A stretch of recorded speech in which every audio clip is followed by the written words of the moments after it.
અને અન્ય સમાચારની વાત પાલનપુરના ભાજપ આગેવાન સામે ઠગાઈની ફરિયાદ થઈ છે। ભાજપ આગેવાન ગિરીશ જગાણિયા સામે ફરિયાદ નોંધવામાં આવી છે। 60 લાખની છેતરપિંડી કર્યાની ફરિયાદ નોંધાઈ છે। જગાણિયાએ પોતાની કોલેજ કરાર પર ચલાવવા આપી હતી। કોલેજ સારી ચાલતા વહીવટ પડાવી લીધો હતો। વહીવટ લઈ રૂપિયા પરત ન આપતા આખરે ફરિયાદ થઈ છે। ફરિયાદીએ કરેલો 60 લાખનો ખર્ચ પરત ન આપતા તેનો ઉલ્લેખ સાથે ફરિયાદ નોંધવામાં આવી છે। વધુ અપડેટ સાથે સંવાદદાતા ધવલ જોશી અમારી સાથે જોડાયા છે।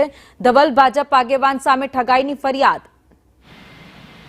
ભાવિની ચોક્કસથી વાત કરવામાં આવે તો જિલ્લા મથક પાલનપુરમાં આવેલી ઉમિયા સેલ્ફ ફાઇનાન્સ કોલેજના પ્રમુખ અને ભાજપ આગેવાન ગિરીશ જગાણિયા સામે છેતરપિંડીની ફરિયાદ છે તે નોંધાઈ છે। મહત્વની વાત છે કે ગિરીશ જગાણિયાએ પોતાની કોલેજ કરાર પર ચલાવવા આપી હતી ને તે બાદ કોલેજ સારી ચાલતા વહીવટ છે તે પડાવી લીધાના આક્ષેપ સાથે અમદાવાદના ભરત બાંટિયા નામના વ્યક્તિએ અત્યારે ગિરીશ જગાણિયા સામે ફરિયાદ નોંધાવી છે। પાલનપુરના પૂર્વ પોલીસ મથકે પહોંચીને રૂપિયા 60 લાખની છેતરપિંડીની ફરિયાદ નોંધાવતા અત્યારે તો આ મુદ્દો છે તે ટોક ઓફ ધ ટાઉન બન્યો છે। મહત્વની વાત છે કે ગિરીશ જગાણિયાએ પોતાની કોલેજ છે તે રૂપિયા 100ના કરાર પર સ્ટેમ્પ પર કરાર કરાવીને આ કોલેજ છે તે ભરત બાંટિયા નામના વ્યક્તિને ચલાવવા આપી હતી ને તે બાદ કોલેજ સારી ચાલતા ભરત બાંટિયા પાસેથી કોઈ પણ જાતનો ખર્ચ પરત કર્યા વિના આ કોલેજ છે તે પચાવી પાડી હોવાના અત્યારે ભરત બાંટિયાએ આક્ષેપ કર્યા છે ને સમગ્ર મામલાને લઈને અત્યારે તો ગિરીશ જગાણિયા સામે પોલીસ ફરિયાદ નોંધાતા ભાજપ આગેવાન ગિરીશ જગાણિયાની પોલીસ ફરિયાદનો મામલો છે તે ત્યારે પાલનપુરમાં ટોક ઓફ ધ ટાઉન બનેલો જોવા મળી રહ્યો છે। ભાવિની, આભાર માહિતી માટે।